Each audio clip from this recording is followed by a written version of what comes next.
All right, Buff. We are here Monday morning. Let's Exciting go, last bro. 7 days I'm of sports. hyped about this show.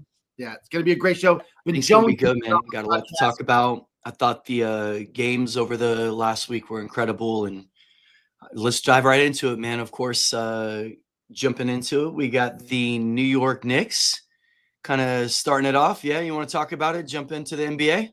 Yeah, I mean, what else can we say, right? Game 6 at home. Everyone talked like that we were under a lot of pressure, right? I never felt the pressure. I always thought, as the Knicks, we beat the Celtics 3 times with Tatum. The Knicks were not going to lose 3 games with Tatum not on the court, right? I just thought that we were going to come out. It wasn't as much as losing game 5 being nervous. It was just like we knew Celtics were going to come out with energy, not having Tatum, the home court, but taking care of business on your home court, closing it out in Madison Square Garden, and doing it in a fashion where the game was over at halftime. We held the Boston Celtics starters to 47 points, where the Knicks starters almost scored 100. It was a blowout pretty much by halftime, and it just feels great as a Knicks fan almost a quarter of a century later. The first time we have true excitement. Something to congratulations, really man. It's incredible. when it comes to, and honestly, I think the Pacers are a minor speed bump. I'm not being overconfident or cocky when it comes to this, but I just don't see the Pacers have the same exact starting lineup as they did last year. Same exact lineup. From Miles Turner to Halliburton to Siakam to, Nembhard, Naismith, it's all the same. Knicks, this is a totally different Knicks team than last year. We went to game 7 with the Pacers last year with Brunson with the broken hand, OG out for the game, Julius Randle didn't play, and we still took him to game 7. Now we're going against the same Pacers team, and we have Anthony Towns, and we have a healthy OG, a healthy Jalen Brunson, Mikal Bridges, and Josh Hart, who's just getting better and better. What are your thoughts? Jeff was saying that you guys got dog walked in game 5, that there was some concern maybe that the Celtics were going to come out and put some heart into it. We're not going to beat the Celtics. The Knicks are not going to beat the Celtics 3 games with Tatum and then lose 3 games in a row when Tatum's not on the court. I was yelling it from the rooftops, walking around Boathouse, just saying, even if we lose game 6, who cares? We weren't going to lose 3 games after we just beat Jason Tatum, beating them 3 games, 2 in Boston with Jason Tatum. I agree. After the first 2 games swayed in your direction down to the wire, that momentum was just incredible. You guys took advantage of it. Tatum went out. I know you were screaming, we're definitely going to get him. We got 3 shots. You were just happy to try to get it to game 7. Like, don't forget, you were just counting it down to even see if you can make it to a game 7. It could have been a sweep. You got 1. Then it was like, okay, maybe we get to game 6. You got 2. You're like, okay, now there's a real shot. If we can just get it to game 7, we can, try to put it together. And it didn't even take that, man. I know. I thought it was Thibodeau. I thought the coaching was incredible, man. I thought he just had him fired up. He's so vocal. He's got them all so vocal. Like, whenever you hear the game, when I was watching the Knicks, like, it's kind of crazy. Even in MSG, you just hear all the chatter. You hear all the talk, all the rotations, just everyone talking about the positioning where they're supposed to be, man. You got to love that, right? Yeah. Wu-Tang saying it would have been a death sentence if we lose game 6. I didn't look at it like that. I looked at we have to win 1 game out of 3. Also, inside sources have been telling me all year, which I've been complaining about it, is that the Knicks, Tibbs was adamant. He's been like that a lot of his career in overplaying his starters, but he thought it was crucial that they have a championship team. They have everybody ready to go. They put this roster together to beat Boston, but Tibbs knew throughout the regular season, we have to get these guys together. We have to get them on the court together because there's going to be moments where you're facing adversity. So that's why he has a reputation of playing his starters a lot. But supposedly from the coaching staff to the front office to everybody that has an opinion was telling him, please don't play them as much. And he said, I'd rather them be tired in the playoffs than them not, you know what I'm saying, than not have that cohesiveness together. And supposedly after game 5, he did a Denny Green quote where he said, well, they are who we thought they were, and we let them off the hook. And it got everybody pumped up. The Knicks turned out on game 6. I mean, we could go back and forth. Way cooler to win in game 6 anyways. I'd rather you guys win at MSG. It was great to win at MSG. And it's just taking that momentum. I just think the Pacers, they're hot, but they're rolling out with the same exact team as last year, the same exact starting 5. Meanwhile, we got juice, right? Hard Rock has us as a small favorite because the Pacers just whooped the Cavs. But we could also say that was a matchup, right? Buff, you brought that attention to me earlier, right? The Cavs haven't beat the Pacers all year. Haven't beat them once. They're 0-5, man. Have their number. Well, yeah, and the interesting thing about the Pacers, too, I was going to say, they're starting 5. They're just very balanced in the playoffs. They are averaging 14 points a game. You're getting a full depth from the Pacers. You name their starting 5. Hallie's just been clutch all year. I think that they're going to give you a fight. They don't really, if it's a close game, they're probably going to be favored. Halliburton's like 10 for 11, 4 for 4, 6 from 7, all late game stats in clutch time games. The guy's been hitting big shots. He hit 2 this playoffs. So like when it comes to the Knicks and the Pacers, I think it's going to be a close series. I don't think it's going to be like one way or the other. I think it's going to be 6-7 games. I think that the Knicks look good, and I think that you guys should be confident. I love the way that you got cat space on the floor. I think that let me tell you this. How do you say the guy's name before I fuck it up? Benedict Mathurin. How do you say his name? Mathurin. So we lost 1 game to the Pacers this year, right? This is a stat from Kyle that sent it to me at 3 a.m. I really appreciate it. We lost 1 game to the Pacers all year. Mathurin was 7 for 9 from 3, and Bridges was 0 for 6 from 3. That's what they're going to have to do. He also said right as he's passing out, he's like, I'm going to sleep, but one more thing. 15. 15 is the magic number. If the Pacers make 15 threes or more, then the Knicks might be in trouble, right? We got to do what we did with Boston in game 6, run them off the 3-point line. We have a lot of stretch forwards, a lot of length. Run them off the 3-point line. Let them make mistakes in the paint. I just think the Knicks are destined. And I didn't have this tone on the first 2 podcasts because I didn't think we were going to pounce the NBA champions like we did. Yeah. I was literally just hoping the Knicks would get to game 7. I never imagined in a million years, not only would we take out the NBA champions with the same exact roster they had too, right? And everyone already crowned them that they were going to win the next couple of years. And I want to kind of segue into some NBA parody and stuff too, because I feel like this they were giving dynasty talk in Beantown. We all heard it. Well, I was saying that the Celtics are going to win at least 2 or 3 championships in the next 5 years. Now they're talking about blowing up the ship, and it's all because the Knicks built this roster for the playoffs. The Knicks aren't a team that could put up 130 to 140 every game and run up and down the court. But what we could do is play playoff basketball. And the scary thing is we haven't even came close to playing to our potential yet. Jeff's always told me a great quote. I think it's from Bobby Bowden, but it's like you lose big, you lose small, you win small, you win big, right? You can't go from here to here. It has to be a stepping stone, right? And I think the Knicks are kind of doing that, right? We're not going to we weren't, last year we were right there, but then we got hurt. I thought the front office took a chance, right? We got Towns, we spent some money, and we'll worry about the luxury tax later. But I think that the Knicks took a chance, and they literally just said, "We're building this roster to beat the NBA champions." And look what happened. I mean, we didn't just beat them; we beat them in the submission, right? Interesting that you mentioned Towns too, because Towns was obviously traded from the Wolves, right? In the whole thing, and that is aging, I think, decently for both. I mean, you both made it into the conference championship. Randall looks good for the T-Wolves. I mean, Well, I mean, and we'll get into that in a second, but I was saying you're saying that you're trying to get these incremental growths and show like the growth within the Knicks.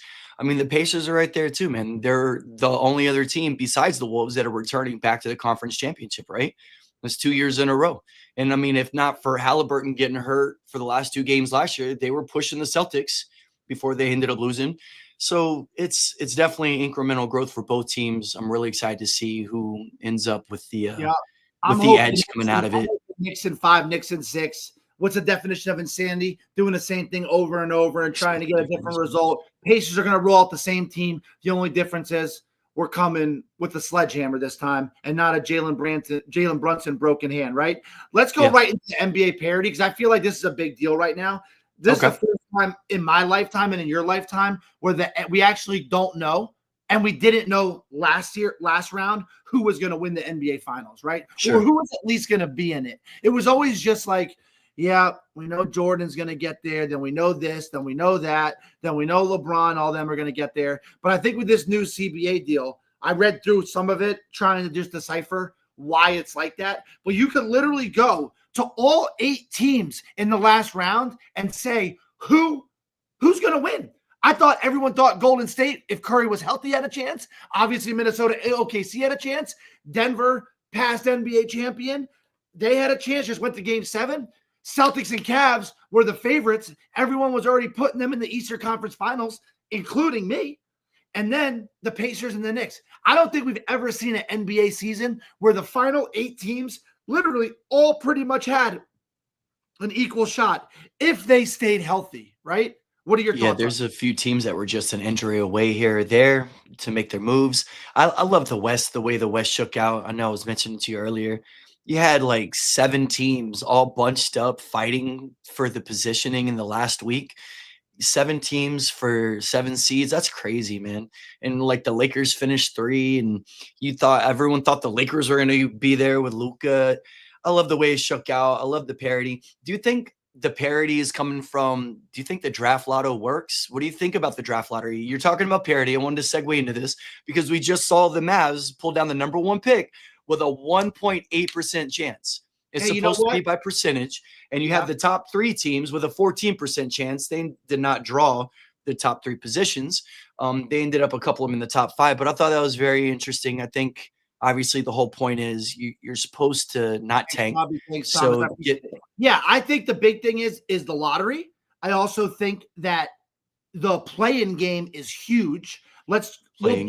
Play-in game too, right? 2/3 of the league is constantly trying to battle. And you know who set all this up? Thankfully, the Miami Heat, right? Everyone thought the magical run. Yep. Everyone thought the play-in game was going to be like March Madness. You're doing one more game, and then you're going to get crushed in the first round. Just like a cakewalk for the 1 seed, right? Or whoever, it doesn't matter. March Madness, right? But that's not what happened. The Heat played a play-in game and made a run to the NBA Finals and almost won a championship, right? So therefore, right away, every owner, every general manager, NBA front offices around the country were like, wait a minute, there's something here. There's a difference between regular season basketball and playoff basketball. Let's try to sneak in. Maybe we got hurt throughout the year. It gives everybody hope. That's one thing. Does the draft lottery work? Wu-Tang says the lottery is rigged. I honestly think it was crazy that Dallas won it, but it was a 1% chance. Yeah, I think there might have been a backhanded deal there. Maybe some magnets in the balls. I don't know. It's kind of crazy, right? Because the general manager for the Mavericks was sitting back just saying, all right, you guys want to laugh at me now. Wait till these balls come out of the thing, right? But it also shows teams, which I think every league should adopt it right away, is that you can't tank for a draft pick. You have to play the season, right? And I think it's good that the worst record almost every year doesn't get the draft lottery. I do think it was crazy, the 1% for the conspiracy theorists out there. Almost 2%, but who's counting? But it was crazy. And now he kind of looks like a genius. And they've already came out and said, we're not selling the pick. We're not trading the pick. Cooper flag. Yeah, it's pretty incredible to watch the lottery come out the way it did. We were here when I was a kid, and the Magic had pulled down the lottery a couple years in a row, and that was insane. And that was like the whole talk. It's random. People can say it's rigged. I don't know. If it was rigged, you think the Magic would have won a title, right? But it's just. Tom, it says it's impossible to be rigged, and I agree, because when people say rigged, it's not just Adam Silver and the general manager at a restaurant. It's hundreds of people that would have to be involved in rigging an NBA draft lottery, right? And that's where it gets kind of crazy, right? So, I mean, it's fun talk, right? It's fun to talk about, fun to bullshit about. It's well, like I'm more of a known conspiracy theorist than you are. right? You're just more of a black and white guy. You're not really into the whole conspiracy thing, which is why it's such a good dynamic, because I'll always be on the side of suspicion. That's for sure. Yeah. So yeah, I think that's back to like circle back to the NBA parity thing. NBA, I think, is in an amazing part of their, evolution of being a professional sports league, right? They just have so many stars in the league. And we thought with the stars kind of aging out a little bit, there was a little who was going to be the next face of the NBA. But I think we obviously have no problem with that, with Anthony Edwards, with Jokic, more importantly, Brunson. I mean, with Shai and Chet, I mean, OKC, these boys, there's a lot of youth in the NBA. You got to love the direction they're going. And their viewership's been down. Their numbers are tough. They're trying to figure it out from like a logistic standpoint. It's also very tricky to track the numbers, right, with all the streaming stuff now. And sure, yeah. I think but I mean, the point is you got to put a competitive product out there, and it's got to, like you said, the parity has to be involved to get people to be interested. So what makes the NFL such a gold mine is that you have so many worse from first scenarios that could potentially happen after one draft. So why not make it a little bit more similar with the NBA? But in the NFL, you like over the last 15 years, you always felt like you have a chance that it's one game, right? That was always the problem with the NBA and MLB. It's a series, right? So it's a lot harder to take down a bet when you're the inferior team in a 7-game series. Sure. The NFL, you got one, it could be one fumble, one bad decision by a quarterback. The NBA's problem, which, I mean, it wasn't really a problem, but it was a problem, was that it's a 7-game series, right? So usually the better team is always going to prevail. But how many teams are out there right now, like the Orlando Magic? I mean, we could go on and on about, I even think like the Bulls, I'm escaping. The Clippers. There's so many teams now that maybe thought we have the Rockets, right? So many teams now it gives hope to, because the Pacers and the Knicks just spanked the 1 and 2 seeds 100% in the Eastern Conference Finals. The right? youth movement is alive. Parity is back in the NBA. And we were talking about SGA. Sure. We're talking about Jokic. Game 7 yesterday. Like, unfortunately, most Game 7s, it was a blowout by half, or, going into I thought the story was indicative of exactly what happened in this series, man. The Nuggets were in it the entire time. They had a chance. They came out. They had stole a game. They got blown out in another, but they were in and they had leads in every game. And the fact that they had another 11-point lead in this Game 7 early, came out, were focused. Their offense looked good. OKC was missing shots, and they went cold, obviously. And OKC does what they do, and they start flying around the court. And what were you gonna say? Oh, no. You're right, though. I actually love the talk where they were like, whoever wins this game should get the MVP, right? We know it doesn't work like that, but I thought it was really cool. And the way OKC was just, like you said, flying around the court, it honestly made me a little nervous as a Knicks fan, because I'm like, whoa, they have 3-point shooters. They can run with anybody. They actually did something kind of interesting. I've never really seen teams do this, but they picked up Jokic full court. They picked up Jokic full court and started to pressure him. And they did it early on, too. I've never seen teams do that. He doesn't have the ball. So what's the point, right? But I kind of liked it. And then they're constantly switching. And it was constantly the switch was going to Chet, which, there's no matchup good against Jokic, but I'll take Chet over, right, anybody else. So Caruso's picking him up half court. And then on defense, they were pulling Jokic out, right? And there was this one play, which I thought was very just when Denver knew they were done. They switch on the pick, and it's Jokic on SGA. And SGA is not at the 3-point line. He's like at top of the key. And he just blows by Jokic. And that's his downfall, right? He isn't super athletic.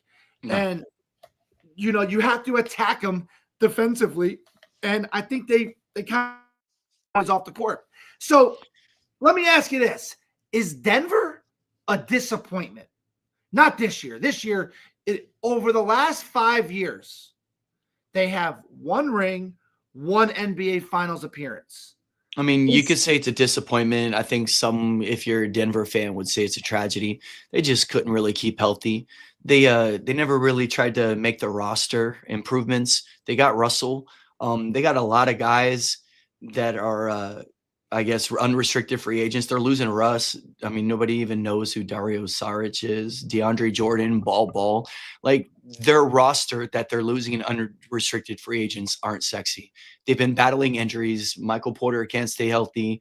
Gordon's not healthy. Murray's been riddled with inconsistency. He shows these amazing flashes of brilliance, and he's just not finishing whenever you expect him to.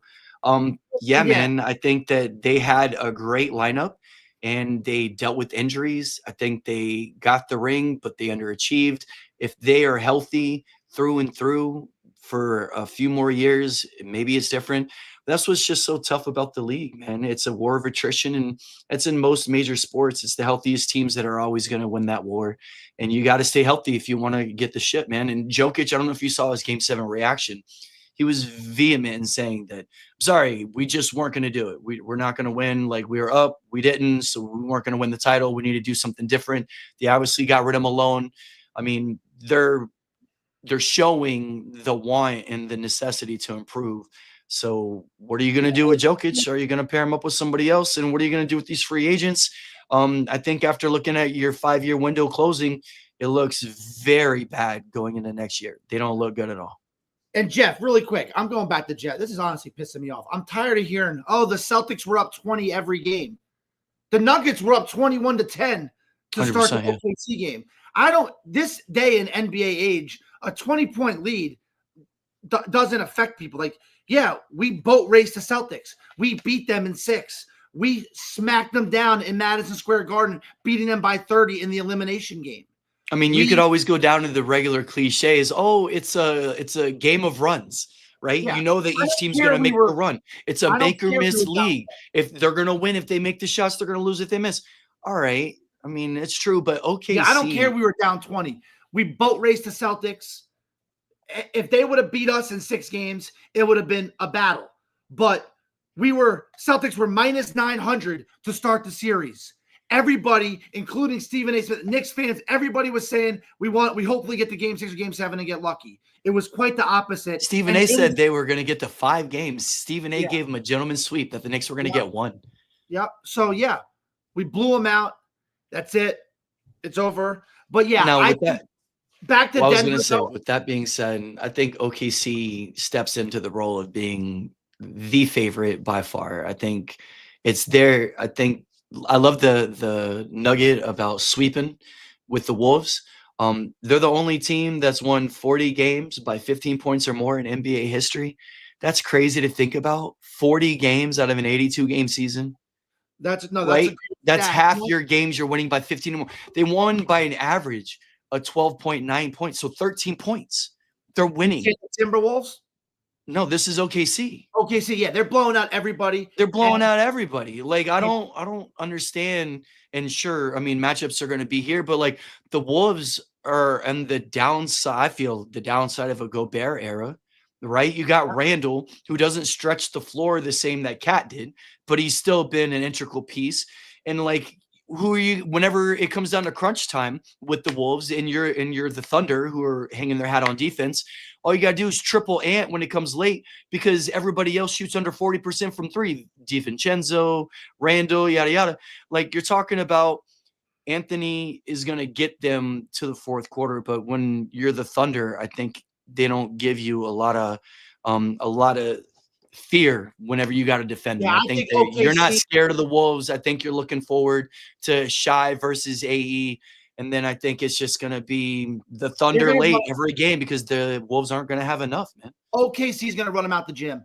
There's one thing that could happen where OKC is on a 2-day rest. Think about it. The Knicks and Pacers don't play till Wednesday. Sure. OKC Minnesota plays tomorrow, Tuesday. OKC just had a Game 7 yesterday. So I can see maybe where Minnesota steals one, but Hard Rock has OKC sweeping the series at 4-1. They have them winning 4. Well, hold on. Yeah. It's 4-1 that they sweep Minnesota. It's 2.5-1 that they win 4-1. Minnesota goes on droughts. There was some big battles. If you watch Minnesota versus Golden State, without one of the greatest players of all time off the court, Minnesota was struggling with Golden State for a lot of those games. They closed them out because they didn't have one of the greatest players of all time. But if Steph Curry was on that court, we're talking about an OKC Golden State Western Conference Finals, right? It's just going to be easily. This Minnesota goes on too many droughts. I mean, they are not scared to miss 18 threes in a row like they did the other day against Golden State. They get cold, and OKC, I mean, literally, your Anthony Edwards is going to have to be the god of all gods. And I they need Randall and DiVincenzo to like. Those are role players. Like right, I know, but they have to like step up bigger than that. We need Carl. The Knicks are saying we need Karl Anthony Towns to step up. That's our number 2. Minnesota's number 2 is a 6th man. Literally, Julius Randle and DiVincenzo. DiVincenzo was a 6th man for the Knicks last year, and he doesn't even get on the court sometimes. That's a whole weird situation. They're like Gobert is cooked. I mean, you get him out 5 feet past the rim and whatever. Yeah, I just don't. He had that one big game where he was rebounding everywhere, but I just don't see it where it's going to be something. And that goes back to, like, let's just say we talked about Denver Nuggets, but the Denver Nuggets, the Celtics, is it a disappointment if you only win one championship when you hit the jackpot? Yeah, Julius Randle was going to be the 6th man for the Knicks. Like that was it. And then he wasn't going to play, so we traded him, right? But Julius Randle was coming into that, like, this part of his career as like a 6th man kind of role. Yeah, with Minnesota, he's got to be the star. That's why they're going to get blown out the water. But is it a disappointment if you win one championship in 5 years when you kind of hit draft gold? Like Jason Tatum, Jaylen Brown, Jamal Murray, Jokic. I know that's not all through it, but it's like when you have rosters like that, is one championship enough? I guess that's what I'm saying. Yeah, I don't think it's enough, but I mean, we all judge unfairly, I know that's true. In this era where it was Spurs, right? We grew up in an era. Yeah, we grew up in an era where dynasties are a thing, and I think it's like you said, the whole parity thing is kind of kicking in. It's hard to be a dynasty. The Warriors were the last dynasty, in recent right now, and I feel that 1 out of 5 years, like the Celtics were going through those growing pains, though, right? Like they had to kind of earn it to get there. They lost some close ones. Tatum was growing into that role. Brown was going into that role. They were getting the roster right with Zingas and trying to, get people to develop like Pritchard, yada, yada. I think that it's a big deal to grow into that. But like you said, you have to be able to close the door when your window is open and take advantage of these situations. But I feel bad for kicking them while they're down because it's just injuries. I mean, you can't fault a team for underachieving when they get hurt. And I think that's something that nobody's going to remember per se. They're just going to remember they only got 1 ring in 5 years. And the people, like us will remember the small details. But I mean, it's all about being healthy at the right time or being deep if you're not healthy. Right. And they weren't either. They weren't either, man. And Wu-Tang brings up a good point. Tim Duncan's championships were very spread out, right? His first one was with Robinson, yeah. And then that was the one, right? I remember against the Knicks because you couldn't run zone then, and it wouldn't have worked. Tim Duncan was such a force in the post. But then Kawhi Leonard pushed him over the edge on the last one, right? Which is like crazy to think that they – well, they had Manu and Parker, Obi-Wan Ginobili and that whole NBA careers. Yeah, exactly. NBA careers. It's kind of fascinating to watch, right? Because they last for a very long time. Like you can be great. I mean, let's just take LeBron and Duncan out because they were like, great for so long. But you could be great at your sport for like 10 to 15 years. You know what I'm trying to say? Yeah. It's like weird watching. Like I'm watching Kobe Bryant highlights and Klay Thompson's covering him. God rest his soul, Kobe Bryant, right? But I'm like, man, that's kind of crazy to think about that they would literally it's cool to watch how, you can. That's why I think and it's, if you could ever be an athlete, NBA is the way to go. Your life isn't on the line, right? Worst case, you tear your Achilles. You're not going to be paralyzed from a hip, but you also get to extend your career over a very long period of time, where football is just like, you got to catch it when it's hot. So I guess we answered our own question though, right? Maybe. All right, so I got one. So just out of curiosity, we answered the own question. It's not enough to win 1 out of 5.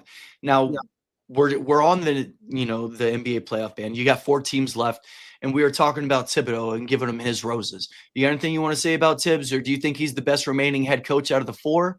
Do you think that, I mean, he's kind of got this old school philosophy where everybody tries to give him a hard time, how he's like playing an outdated defense system. They love to overload the strong side, and they play like weak side zone, right? And everyone's saying with a league nowadays that's so predicated on the 3-point shot that it shouldn't work, but his teams consistently show that they're one of the top defensive teams in the league year after year. What is that? So the reason why they say we built this roster for the Celtics is our stretch threes, right? With OG, Bridges. And the reason why that's so important, it's not on the offensive end. Yeah, so Carlisle and Tibbs, it's going to be a battle. But the reason why Tibbs is so great and the Knicks are so good at defense is that they kept on switching, and we kept on having length and speed on them, right? So switch on the pick. It's Bridges on Tatum. Switch on the pick. And Tibbs is great at adjusting, and he showed that in Game 6. All I was hoping for, and I was literally yelling from the rooftops, is run Derek White and Pritchard off the 3-point line. I'd rather get them into the paint with layups with our length, but run them off the 3-point line. And that's exactly what we did. They couldn't even get, I mean, there was a point where Jaylen Brown caught it in the corner. He bobbled it for a second, and Mitchell Robinson was like this, and he was literally trapped in the corner. It's the adjustments. And that's why I think now Carlisle obviously is a great coach as well, but Tibbs, he's not going to let the Pacers just high fly up and down the court. Where would we rank the 4 coaches? I mean, you got Carlisle, Tibbs. It's what is it, Dano and Finch, right? Yeah. Or so are the 4 guys? Yeah, I think like Tibbs and Carlisle are the 2 more experienced guys, obviously. Yeah, it's just great to see that. It's kind of cool to see that you just can't dribble down the court and chuck threes and hope that it goes in like what Boston did, right? They said, screw coaching. Yeah, I agree. Miles Turner is going to be big. Now, that's where I was asking this question the other day, and I'll ask you this. I don't know if I asked you. Does Towns have an advantage over Miles Turner? I don't think it's as big of an advantage as we had against the Celtics, right? Because what does Miles Turner do great? He blocks shots and he shoots threes. So I think that it kind of does cause a little bit of a problem where if Miles Turner can clog up the paint and pull Towns out for 3, we didn't really have Horford and Porzingis can stretch Towns out a little bit, but we were never scared of them, right? Turner I think Siakam's going to be a problem for y'all to handle. Like, they kind of go as Siakam goes. I think Halliburton, Siakam is definitely the combo that you're going to have to be dealing with. And it's going to be other dudes like you were saying, but yeah, Miles Turner is he's going to be matched up. It's going to be tough. And I think he's going to have his work cut out for him. And he's going to be on the 3-point line, stretched out and running back, and it's going to be wild. Towns has been called soft, has been called all this stuff. 100%. I think Towns has kind of shed that a little bit. Yeah, he still has his antics, which I'm not a fan of, but I think Towns has shown he could show up in the big game. Miles Turner hasn't had that moment yet. And let's see. I think Miles Turner is an amazing player in the regular season. Does he have the gupta to show it in the playoffs when it really counts? Towns has shed that. Oh, now it's over. Towns is a big player, most likely a first ballot Hall of Famer. He's already shed that. He can play in the big games. Can Miles Turner do it? Because the Pacers are not going to play a hobbled Knicks team with Randall on the bench, Brunson with the broken hand. OG out for the game. They're going to get the Knicks and us. They're going to get us full throttle. And I'm interested to see. I mean, we can go back and forth, but I think that the Knicks. Do you think your series could go 6 or 7? Obviously, is what we're saying, and the other series could be over quickly. So it could be one of those, cases and scenarios where the Thunder get a long break to play whoever battles it out of the East, kind of thing, right? Yeah, Vegas has OKC and the Knicks go into the finals, and I don't see Sean it. Overman thinks Obi Toppin's going to be. We talked about him the other day. I like Obi Toppin, but the guy plays 12 minutes. Former Knick. Yeah, the guy plays 10 minutes a game, or 10 to 15 minutes a game. I think he's a good role player, and yeah, it's kind of interesting when you look at the Pacers bench. They don't really rely on their bench as much as the Knicks rely on Mitchell Robinson and McBride. You know what I mean? And it's going to be sad because I know someone's going to throw some money at McBride and we're going to lose him soon. But for now, yeah, you could argue that Obi Toppin is going to be big, and Mitchell Robinson has come up huge for the Knicks. And I feel bad because I haven't always been a fan. Also, did you notice when Mitchell Robinson started missing free throws, Madison Square Garden, the fans got on their feet and started cheering him instead of booing him? That's a big deal, man. That's a big deal, right? And the Phillies started with Trey Turner, but it's like this whole Jalen Brunson has turned this. I mean, my uncle Jamie, my cousin John live up there, and they talk about there are Knicks fans that would line up through Manhattan to take a bullet for Jalen Brunson. Like, he has changed this culture, and I think we're going to start talking about Jalen Brunson as one of the greatest Knicks of all time. Yeah, I wasn't really around like when Bernard King and all those guys, but Jalen Brunson epitomizes what New York stands for. You know what I mean? And I just think that not if we win it, if we go to the NBA Finals, Jalen Brunson will be cementing his legacy as one of the greatest Knicks of all time, even though we didn't get him throughout his whole career. Yeah, but the fact that you got him when you did, and you got him on the cheap, now that we're looking at it, and nobody was happy with the deal, but you got him on the cheap. Yeah. The guy, he elevates your team, he elevates your city, he elevates your franchise and culture. He's a once in a lifetime player, man. It's pretty cool to watch Brunny go out there and do his thing, man. He's got swag, he's got style, and you gotta love pulling for him. I never root for a New York team, and you can't even help but find yourself liking the guy. I can't tell you the last time I really even liked the Knick player. You just love what he did in college, and you love the way he's done it in the NBA, and he always says the right things, and the guy's just undersized, underappreciated, and everybody doubts him. But here he is. I mean, the Knicks took down a healthy Boston Celtics NBA champions team, right? And I think the Knicks are kind of turning into America's team. Before this podcast, obviously after, there's, everybody watching this podcast, if you're not a Knicks fan, hates the Knicks now because I'm, kind of laying it on thick. But I think that this is it. This will be fun. I don't even want to think about OKC right now because to me, they're terrifying. But I think that it's going to be fun. Let's jump into something else that has kind of been a hot button issue. Fantasy trades, right? I think that in any big money league, I'm not even going to say the money, but in any big fantasy sports league, their trades need to be banned. There should be no trades. And I'm almost going to start, except for the leagues that we've been in forever, I'm not going to even join leagues that have trades anymore. I'm going to tell you the main reason. Why do people trade in the NBA? Let's do the Luka Anthony Davis trade. All right. The reason why teams trade in real sports, one is to be better now, and the other team is to try to build for the future, right? The Lakers and Dallas both did a trade. The Lakers knew they were taking a hit this year, right? Because they got a ball-dominant guard that could have LeBron dribble the ball up the court. And they got spanked in the first round, right? This is a team that won the championship. Sure. What Dallas did was they tried to kind of do a win now thing. the point is, in fantasy, almost every league that you're in is not a dynasty. So you're only doing it for that year. Therefore, there's always someone that is going to win on the trade, and there's always someone that's going to lose.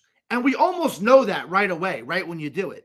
But there is this culture in fantasy where if people like doing trades, so it's fun. And if you people love to do trades because they get buyer's remorse with the own people that they draft, right? Even if they lose. But the point is that in real sports, you do a trade for the future. In fantasy, it's that season only. Yeah, I just think that fantasy trades shouldn't exist in big money leagues because there's always somebody that does it for the wrong reasons. And, we know somebody, the executive producer of our show, that traded Aaron Judge away. And he did it over a small sample size of a pitcher who's very early on in the year too, in a very long season. Yeah. And it's just also, you ask someone enough times to do a trade or you talk about trades, people will just do it because they have fun doing it. All right. Now you're starting to hit on etiquette. Okay. So number one, being in a league that's going to do trades, that's fine. Whatever. You want to do trades, that's cool. But what makes trading so tricky, especially when you're not in a dynasty league or a keeper league, is the fact that there has to be some kind of etiquette. And I love the way that some of our friends and the way that we've gone through business and fantasy trades before, any trade, it's better to be in person and to talk about it and to sit there and to be able to converse person in person. Whenever you're over a text message and you're just spamming trades over and over and you're wearing somebody down because this is 40 trades in a week, or you've asked them 15 times earlier, but you're like, let's not do it in person. We'll just keep doing it via app. And it's just like a one versus another. Some people will never even respond. So Kate Waller just said, if you are out of the playoff race, you can't trade. And we've had that problem too. You shouldn't be able to, if you're out of the playoffs, period, you shouldn't make any transactions moves. Yeah. You shouldn't be able to pick up anybody. You shouldn't just to start your lineup to make your starters look good for a week that doesn't matter. That's asinine. It isn't. Number one, it's not smart. It's stupid. Number one, it doesn't show any class. There's no integrity with it because usually you're colluding the player pool and you're affecting the remaining players who are trying to win the money, all because you want your lineup to look good. That doesn't matter. Yeah. In general, you don't want the first place team trading with the last place team. 100%. It's another unspoken rule. You don't want a team that's out of the playoffs. And you could say, oh, they can come back. But are you going to come back by trading one of the best players in all sports in the league, right? So, yeah, it's not just that, but then when you're trading players to get these best players, right, to get your Aaron Judges or whoever, because that's who you had mentioned, you can't just take somebody who's having a good year from the wire and quantify those metrics into being a deserving enough centerpiece of a trade for somebody who has a higher draft value but is putting out poor numbers throughout the year. Yeah, like we can go on, like Skeens, for example, right? Skeens had a rough start. Tough year so far. Great game yesterday. But it really wasn't that tough. It just wasn't Skeens level. He still had a 1.01 whip. That was before yesterday. He had, I think I just saw it on our screens here, but I think he had he just pitched 8 innings yesterday, I think. He had a great game yesterday. Balled out. Took a loss. No, Jeff, you don't just fold up and call it a year, but you can't. We know what we're talking about here. So you have to really mutually agree on a trade. So if you tell me, I really want Patrick Mahomes, or no, I really want Shohei Ohtani, come get him.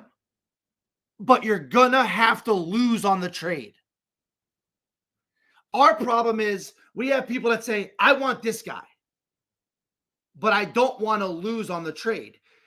Injuries happen. You don't fold up.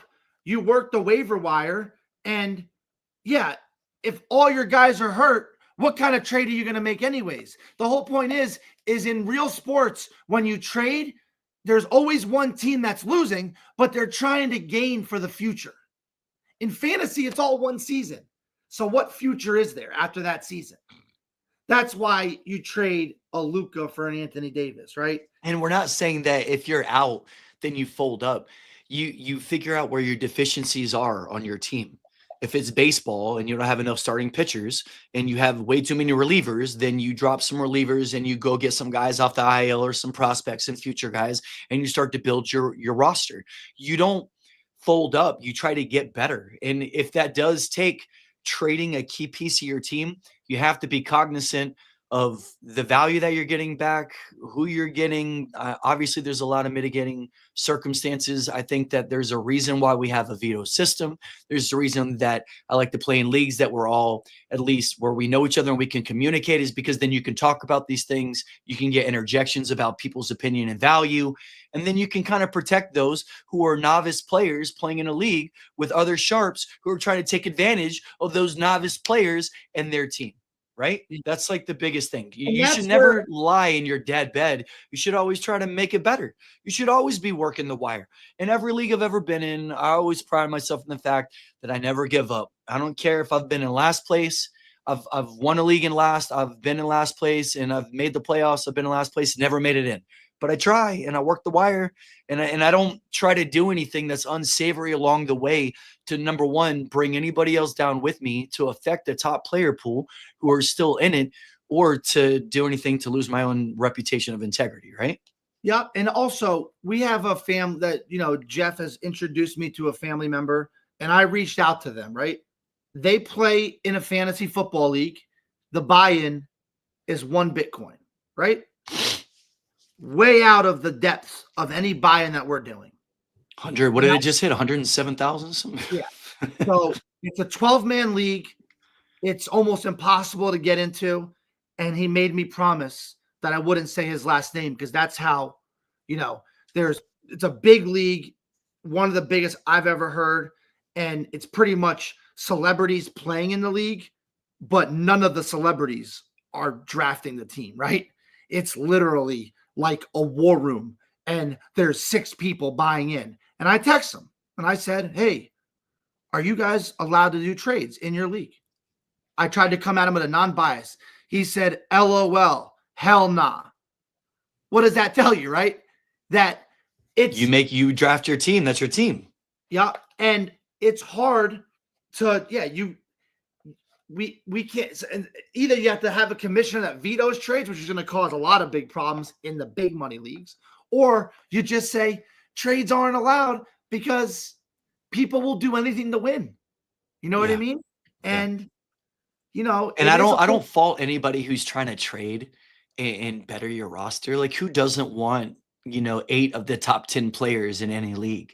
And if you can give up any depth and you are savvy enough to draft other guys that people want to take, okay, sure, I get that.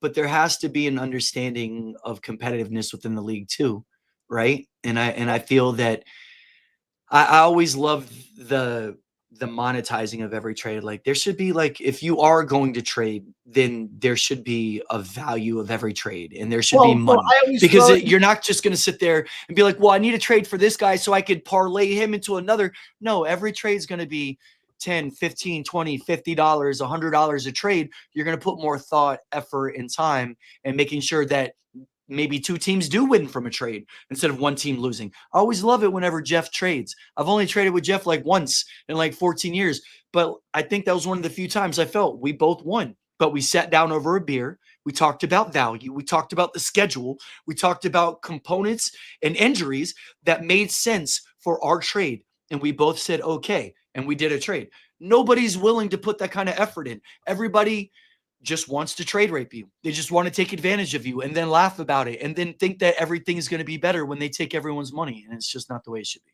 Yeah. And then, oh, fuck. I had a really good point. I have these guys mowing the lawn right in my window, and it's like, that's why I do it on Mondays. That's me on Wednesday.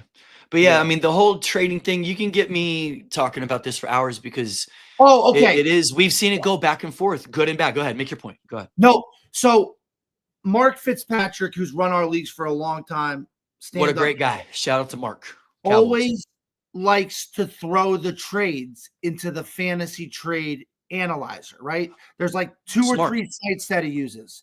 So if you and they're all free. They're all free for anybody who doesn't know. You can Google any sport trade analyzer and put in your trade.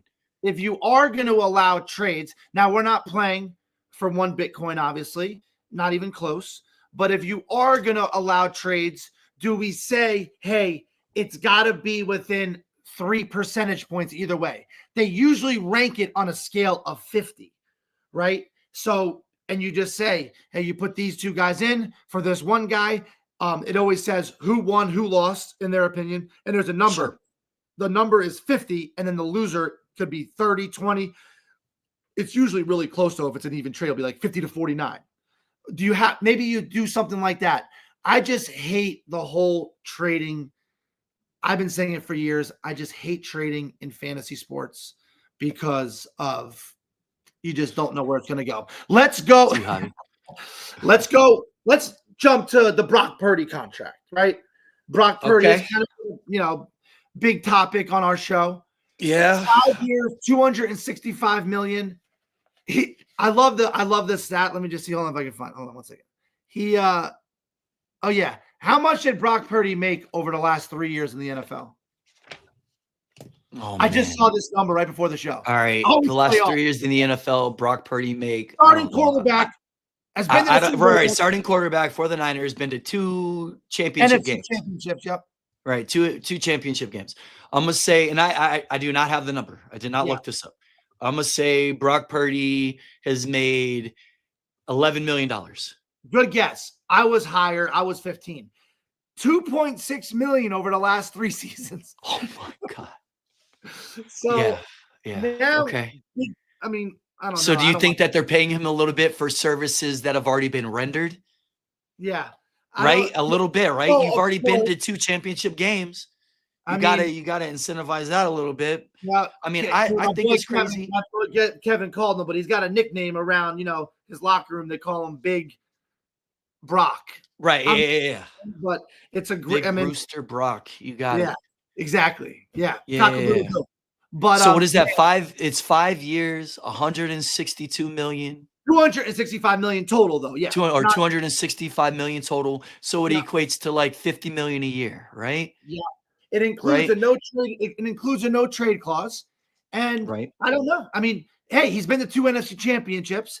I have some friends, a la legendary high school football coach down in South Florida, Kevin Walsh, that says Brock Purdy is the truth, worth every penny. What are your thoughts? Because as a Cowboy fan, you have. I was gonna, as a Cowboys fan, when we just gave Dak $60 million a year, and he's only won like a playoff game. I mean, it feels kind of asinine, but it's the market's only going up. You got to sign him now.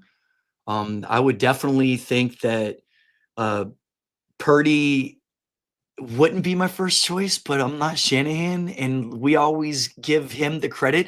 You put anybody in that system, and he's going to be a great quarterback. He's like the ultimate system guy, right? And you always wonder how much of it is the system or Purdy. I think teams are terrified. Teams are terrified that they don't want to, like, if not him, then who kind of question, right? Sure. Ryan said that about Eli Manning. He won 2 Super Bowl rings.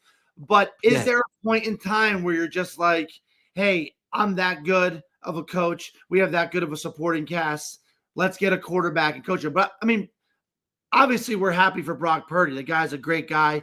Before he got this contract last year, he did something crazy for his offensive lineman and bought him all this new stuff with the contract he had now.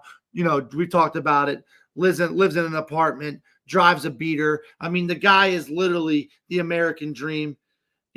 Last pick in the draft. We can go on and on and on. But it's just going to be interesting because they got hurt last year and he could not hit 4,000 yards, which is pretty hard to do in the NFL these days. And he threw 21 touchdowns and 10 interceptions. So barely. And he lost Debo, right? Yep. And he lost Debo. It's just, but hey, to me, in a vacuum, he's not even a top 50 quarterback in the NFL. We could all agree on that. But this game is not played in a vacuum. He's got quick feet. He's got a quick release. He doesn't overthrow you on deep balls, mainly because he really doesn't have the arm strength to. Sure.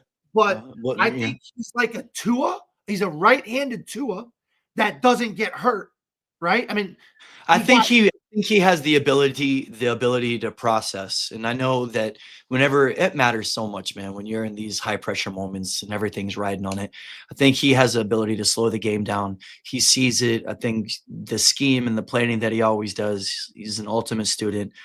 I love Brock Purdy from the fact that you're not going to get a better guy who's already intimately familiar with your system for a better price. The locker room already believes in him. They've already stamped him a leader. So you just press green, go, and you just move on. And now he's in fantasy. He's going to be another steal. Last year, he was drafted like outside of the top 15 in quarterbacks or around there. He's around the same again. You don't see any, improving weapons like we talked about it.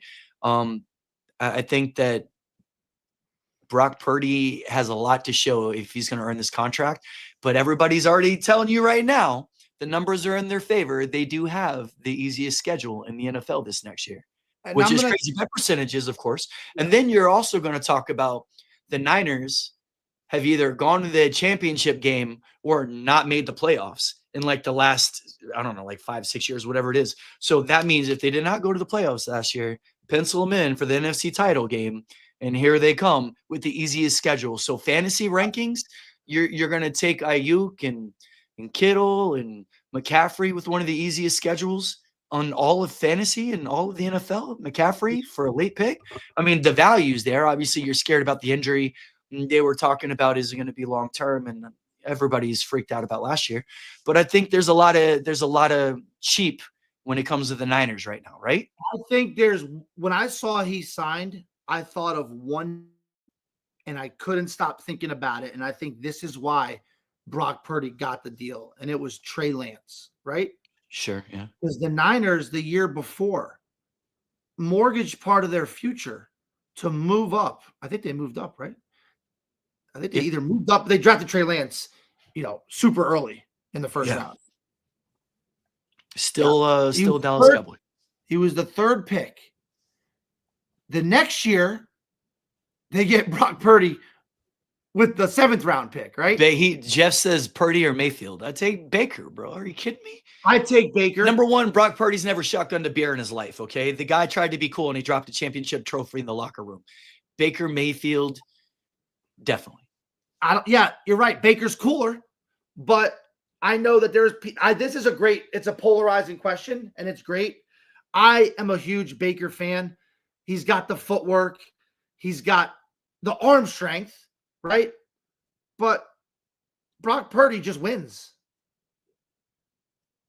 I mean, Brock Purdy wins, but what happens if you put Baker Mayfield in that system and you put Brock Purdy in the Tampa system? I mean, when you see Baker Mayfield run up the field, takes a hit, and then tells homie to get his weight up, like that's a dude you want to run through a wall for. You know what I mean? Baker, like I love playing for a quarterback that can spark your team. I've never seen Purdy have that moment where he's over here getting everyone fired up, taking his helmet. Like, I mean, he's classy, he's clean, he's awesome. I'm not saying that obviously. I'm a motivated by men type dude. I like a guy who lights his hair on fire and then runs to the front. You know what I'm saying? Yeah. Like, it's a great question. And I mean, but to me, Brock is the ultimate leader. I've already seen the way. I mean, that's one of the main reasons why they signed him to this contract. It wasn't because of his physical ability or stature. The guy's tough as nails. He is not scared to hang in the pocket, step in, run for a few yards, take a hit. But no, Baker. It's kind of funny, right? Baker was kind of getting pushed out of the league, right?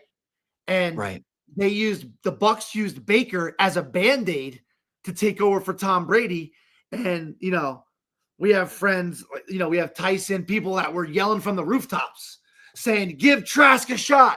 Trask, I got a Trask jersey. So Baker Mayfield was a Band-Aid for the Bucks until they could figure out a quarterback situation. And now I think there's a good chance Baker's the quarterback for the Bucks for 10 years. Like, I mean, his arm got healthy, and people don't even give him credit for how tough he was in that Cleveland playoff game, playing through that whole injury and getting to there that year. I mean, it was incredible, dude. The guy was definitely playing with one arm. Think about that, though. So if you're the Niners and you're in the front office, you say, man, it's really hard to get a quarterback. Look how bad we effed up the Trey Lance thing. We hit gold with Brock Purdy. We cannot let him go, because if we do, we might never get a chance again to get a quarterback that has taken us to 2 NFC championship games in the 3 years he's been around, right? Yeah, especially as Mr. Irrelevant. Just unbelievable. Exactly. I think that if the Trey Lance mistake didn't happen, maybe the Brock Purdy contract doesn't happen. Interesting topic, man. Niners definitely are going to be making some noise this year, man. Got my eyes on a couple of pieces of that team for sure. I love the schedule rankings. I think it's so indicative to like the way you're going to see things and fall out. And I know that a lot of people don't like it whenever they see a tough schedule at the end of the year and it's a star player, right? Like the other caveat is like the Bengals have one of the toughest schedules like fantasy wise this year. And if not like the hardest, they're ranked in the real NFL scheduling, like top half of the most difficult schedules. But in fantasy, they're like top 5. And you're like, okay, so you're going Jamar Chase number 1. You know what I mean? And you got like the toughest schedule. And then you're going to try to obviously maybe combo with Burrow or do whatever. But I do think there's reservations whenever you do see a tough schedule come out. I think there are certain players that obviously can elevate above any, matchup or scheduling kind of event. I think is definitely something to weigh on, though. I think there are certain players that do not elevate, and I think it does affect certain teams more than others. Yeah, and you put a lot more stock in the strength of schedule than I do, because I just feel like I've said this word 50 times today, so I'm sorry, but parity. The NFL is just like, for example, the Giants play the Commanders week 1. The Giants are a 7-point underdog. I heard a guy today before our show say, I love the Giants +7, which is kind of funny, right? Because people are already talking about the NFL. That's what the NFL does. They have our attention all year. But we don't really know how good or bad you're going to be, right? We just don't know. And I could literally go down the board and we don't really know about strength of schedule. We don't know how, look, does Seattle look super sexy this year? No. Does Arizona look super sexy this year? No. The Rams are obviously good, but that's why the Niners partly have a pretty weak schedule, right? I'm assuming that the Niners probably play the Giants too, which makes the schedule easier. The Giants have the most difficult NFL schedule this year, by the way. Yep. Isn't that kind of, it's a little bit, I thought, jarring. I mean, you guys are in rebuild mode. Play the Eagles and the Commanders twice, right? Sure, so those are 4 games.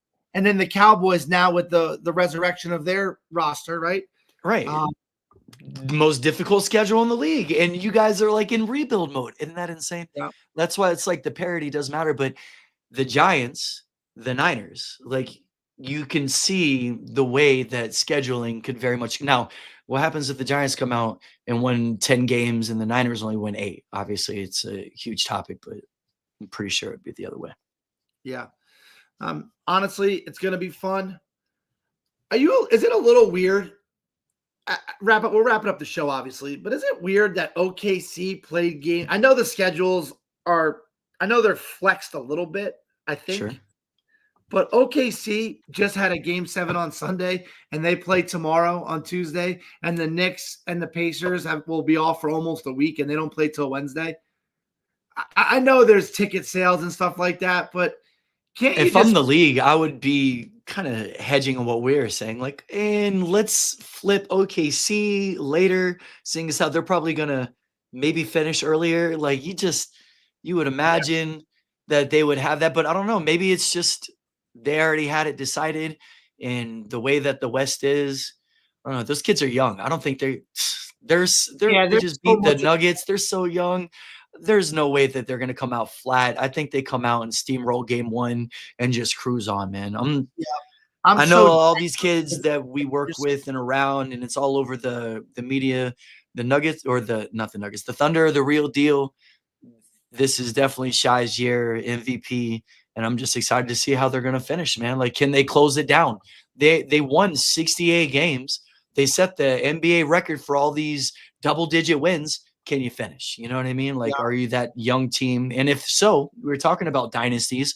And if they do get a ship this year, then you're looking at their next 5-year window and how many chips can they get? Because one of the last topics I know that Gene was actually mentioning is about Giannis and where Giannis is going to go. And people are mentioning that the Thunders do have enough assets on that list of somebody who could go acquire a Giannis. I think and that would be, imagine if they got a ship and then they went out and got a Giannis.